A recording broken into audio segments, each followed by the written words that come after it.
Hello hi അസ്സാം വലൈക്കും welcome to നമ്മുടെ ചാനൽ. അപ്പോൾ ആദ്യമായിട്ട് കാണുന്ന കൂട്ടുകാരാണെങ്കിൽ ലൈക്ക് അടിക്കാനും ഷെയർ ചെയ്യാനും കമൻറ്റ് ചെയ്യാനും മറക്കരുത്. അതിന് മുന്നേ ഞാൻ ഒരു വീഡിയോ കാണിച്ചു തരാം. അത് കഴിഞ്ഞിട്ട് നമുക്കതിനെക്കുറിച്ച് പറയാം. വിവാദം കത്തിപ്പെടുകയാണ്. അവരുടെ കുടുംബജീവിതത്തിന്റെ ഉള്ളറയിലെ പ്രശ്നങ്ങൾ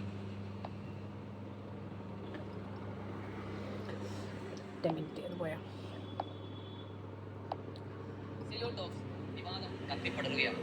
അവരുടെ കുടുംബജീവിതത്തിന്റെ ഉള്ളറയിലെ പ്രശ്നങ്ങൾ അറിയാനാണ് നമുക്കിപ്പോൾ ആവേശം. പലരും അതിനെപ്പറ്റി വീഡിയോ ചെയ്തിട്ടുണ്ട്. എനിക്കും പറയാനുണ്ട് ചില വിഷയങ്ങൾ. നിങ്ങൾ വിവാഹിതരാണോ എന്നാൽ നിങ്ങളോടാണ് എനിക്കിത് സംസാരിക്കാനുള്ളത്. ഏത് ജീവിതത്തിലാണ് ഇണക്കങ്ങളും പിണക്കങ്ങളും ചെറിയ കുറുമ്പുകളൊക്കെ ഉണ്ടാവാത്തത്? അതൊക്കെ ചിലർ പറഞ്ഞങ്ങ് തീർക്കും, ചിലത് വല്ലാതങ്ങ് വളരും. ഇതൊക്കെ തന്നെയാണ് കുടുംബജീവിതം എന്ന് പറയുന്നത്. പലരുടെയും കുടുംബത്തിൽ ഉണ്ടാകുന്ന ചെറിയ ചെറിയ പ്രശ്നങ്ങൾ അവർക്കിടയിൽ തന്നെ പറഞ്ഞു തീർക്കാമായിരുന്നിട്ടും 90% കുടുംബങ്ങളുടെ പ്രശ്നങ്ങളും വലുതായി തകർന്ന തരിപ്പണമായി പോയതിന്റെ കാരണം മൂന്നാമതൊരാളുടെ ആവശ്യമില്ലാത്ത ഇടപെടൽ കൊണ്ടല്ലേ? നിങ്ങൾ പലരും ഇത് അനുഭവിച്ചവരല്ലേ? ഞാൻ പറഞ്ഞത് ശരിയല്ലേ? ഞാനൊരു കാര്യം ചോദിക്കട്ടെ. ഒരുപാട് സഹോദരിമാർ സ്ത്രീധനത്തിന്റെയും പീഡനത്തിന്റെയും ഇരയായി ആത്മഹത്യ ചെയ്തപ്പോ നമ്മളൊക്കെ എന്താ പറഞ്ഞത്? നമ്മളൊക്കെ സോഷ്യൽ മീഡിയയിൽ എന്താണ് പോസ്റ്റ് ഇട്ടത്? പെങ്ങളൂട്ടി എന്തിനാ ഇങ്ങനെ ആത്മഹത്യ ചെയ്തത്? എന്തിനാ മോളെ നിന്റെ ജീവൻ നീ നശിപ്പിച്ചത്? വേണ്ടെങ്കിൽ കളഞ്ഞിട്ട് പിൻകൂടായിരുന്നു. എന്നാൽ ഒരു പെൺകുട്ടിക്ക് ജീവിതത്തിൽ മുമ്പോട്ട് പോകാൻ കഴിയാതെ വന്ന് അവരെ നിന്ന് വിട്ടു നിന്നപ്പോൾ എന്തേ നമ്മളത് പറയാത്തത്? എന്തേ നമ്മൾ അവരെ സപ്പോർട്ട് ചെയ്യാത്തത്? നമ്മൾ അവരെ സപ്പോർട്ട് ചെയ്തേനെ ഒരു പിടി കയറിൽ ആ സഹോദരി തന്റെ ജീവിതം അവസാനിപ്പിച്ചിരുന്നെങ്കിൽ എല്ലാം നഷ്ടപ്പെട്ടതിന് ശേഷമുള്ള 1000 നല്ല വാക്കിനേക്കാൾ ഉപകാരപ്പെടും എല്ലാം തകർന്ന് തരിപ്പണമായി നിൽക്കുന്നവന്റെ മുമ്പിലെ ആശ്വാസത്തിന്റെ ഒരു വാക്കിന്. ഇനി അതിനും കഴിയില്ലെങ്കിൽ മൗനം പാലിക്കലല്ലേ നമുക്ക് നല്ലത്? അവരും ഒരു മനുഷ്യജന്മമല്ലേ? അവരും ഇവിടെ ജീവിക്കട്ടെ, അവരുടെ പ്രിയപ്പെട്ട മക്കൾക്ക് വേണ്ടിയെങ്കിലും. നമുക്ക് അവർ എന്ത് ദ്രോഹമാണ് ചെയ്യുന്നത്? നമുക്കിടയിൽ ഒരുപാട് പേർ നൊന്തു പ്രസവിച്ച മക്കളെ അറംകൊല ചെയ്തിട്ടും കാമുകന്മാരോടൊപ്പം മക്കളെയും കളഞ്ഞിട്ട് പോകുന്നവർ എത്ര പേരുണ്ട്? നമ്മൾ അവർക്കെതിരെ എന്ത് ചെയ്തിട്ടുണ്ട്? ഇതൊരു പ്രയാസം വന്നു, തനിക്ക് നിൽക്കാൻ പറ്റാതെ വന്നപ്പോൾ വീട് വിട്ടിറങ്ങി. അപ്പോഴും തന്റെ 5 മക്കളെയും ചേർത്ത് പിടിച്ചിട്ടാണ് അവർ യാത്രയായത്. അവരെന്നെ വിളിച്ചിരുന്നു, അവിടെ പ്രയാസങ്ങളെല്ലാം പറഞ്ഞു.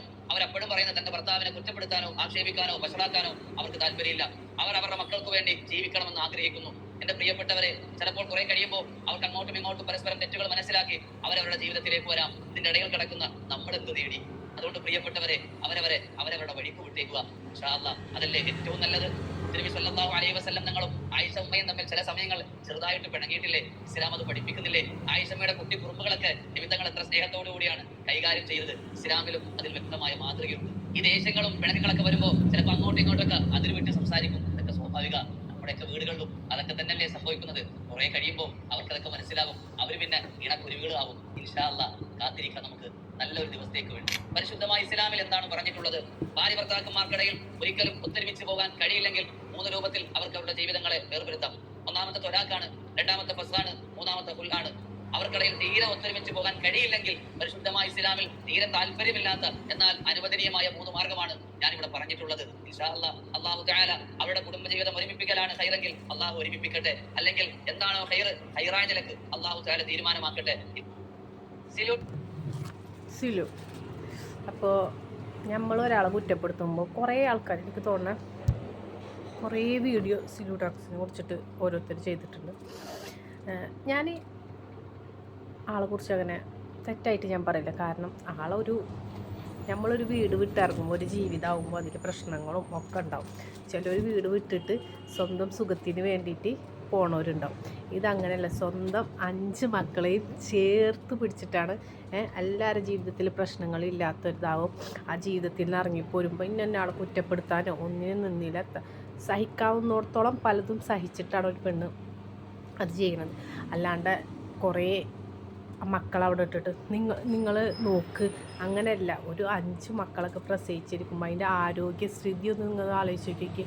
വളരെ വിഷമമാണ് അതിൻ്റെ ഓരോ കാര്യങ്ങൾ കാണുമ്പോൾ. കാരണം ശരീരം കൊണ്ട് ഒരു 5 പ്രസവമൊക്കെ കഴിഞ്ഞ് വരുമ്പോൾ ഒരു സ്ത്രീയുടെ ഒരു മാനസികാവസ്ഥയൊക്കെ ഒന്ന് മനസ്സിലാക്കണം. ആരാണെങ്കിലും നമ്മൾ കുറ്റപ്പെടുത്താനും ഇതാണെങ്കിലും ഒക്കെ നമ്മൾക്കൊന്നും ചെയ്യാൻ പറ്റില്ല. അവിടെ പ്രൊഡക്റ്റ് ഉണ്ട്, അത് വാങ്ങിക്കാം. അവിടെ വീഡിയോസ് ഉണ്ട്, അതൊക്കെ കാണാം. വെറുതെ കുറ്റപ്പെടുത്തിയിട്ട് ഒരു വീഡിയോ ചെയ്യുമ്പോൾ ആരെയും അവർ കുറ്റപ്പെടുത്തണില്ല. കാരണം എല്ലാവരുടെ ജീവിതത്തിലും പ്രശ്നങ്ങളും ഒക്കെ ഉണ്ടാവും. എന്നിരുന്നാലും എനിക്ക് സിലുവിൻ്റെ മൂത്തതാണോ ഇളയതാണോ എന്ന് എനിക്കന്നറിയില്ല. സിലുത്താനയിൽ എനിക്ക് ഏറ്റവും ഇഷ്ടപ്പെട്ടത് ആ വീട്ടിൽ നിന്ന് ഇറങ്ങുമ്പോൾ 5 മക്കളെയും ചേർത്ത് പിടിച്ച് സ്വന്തമായി ജീവിക്കാനുള്ള ഒരു കഴിവ് മുന്നേ അവരെ ബിസിനസ്സാണെങ്കിലും ഓരോ ബിസിനസ്സിൻ്റെ ഓരോ ഇതാണെങ്കിലും ടിഫിൻ ബോക്സ് ഒക്കെ എനിക്ക് തോന്നുന്നത് വളരെയധികം ആൾ രക്ഷപ്പെടും. കാരണം മുന്നേ ആള് വീഡിയോ ലിസ്റ്റിൽ തന്നെ പറയുന്നുണ്ട് കുറേ കാര്യങ്ങൾ ഞാൻ മുന്നേക്കുള്ളതും എനിക്ക് അറിയാമായിരുന്നു എന്നുള്ള കുറേ കാര്യങ്ങൾ. നമ്മൾ ഒരാളിങ്ങനെ കുറ്റപ്പെടുത്തുമ്പോൾ ഒരു 5 പ്രസവം പ്രസവിച്ചൊരു പെണ്ണ്, അപ്പോൾ വേറുള്ളവർ അതിൽ കൂടുതൽ ആ ഒരു ശാരീരിക അവസ്ഥയും ഓരോരുത്തരെ കുറ്റപ്പെടുത്തുമ്പോൾ ഞാൻ ആലോചിക്കും നമ്മൾ ഇതൊന്നും കണ്ടിട്ടുമില്ല കേട്ടിട്ടുമില്ല. പിന്നെ ഓരോന്നിൻ്റെ ഇത് വെച്ച് നമ്മൾ ചെയ്യുന്നത് തന്നെ ഉള്ളൂ. പക്ഷേ എനിക്ക് അവരെക്കുറിച്ചിട്ടൊന്നും ഒരു കുറ്റം പറയാനില്ല.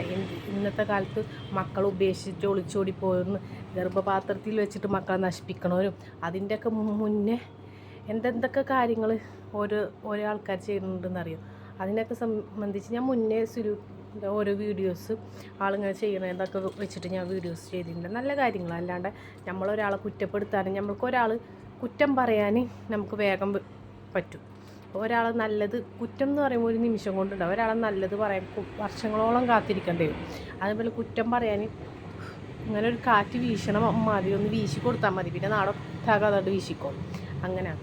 പക്ഷേ എന്തായാലും എനിക്ക് വളരെ ഇഷ്ടമുള്ളത് ഒന്നും ഞാൻ ഒരിക്കലും ആൾ തെറ്റായിട്ടൊന്നും പറയില്ല. കാരണം നമ്മളാരും ആ ജീവിതത്തിൽ അനുഭവിച്ചിട്ടുണ്ടാവില്ല. ആളാണത് അനുഭവിച്ചത്. ഓപ്പോസിറ്റ് ആയാലും ഏതാണെങ്കിലും 5 മക്കളായിട്ട് 2 മക്കളുള്ള നമുക്ക് തന്നെ പറ്റാത്ത ഓരോ അസുഖങ്ങളായാലും ഓരോ പ്രസവം കഴിയുമ്പോൾ അത് ആളെ ശരീരാവസ്ഥ ഞാൻ അതാണ് മാത്രം ചിന്തിക്കുന്നത്.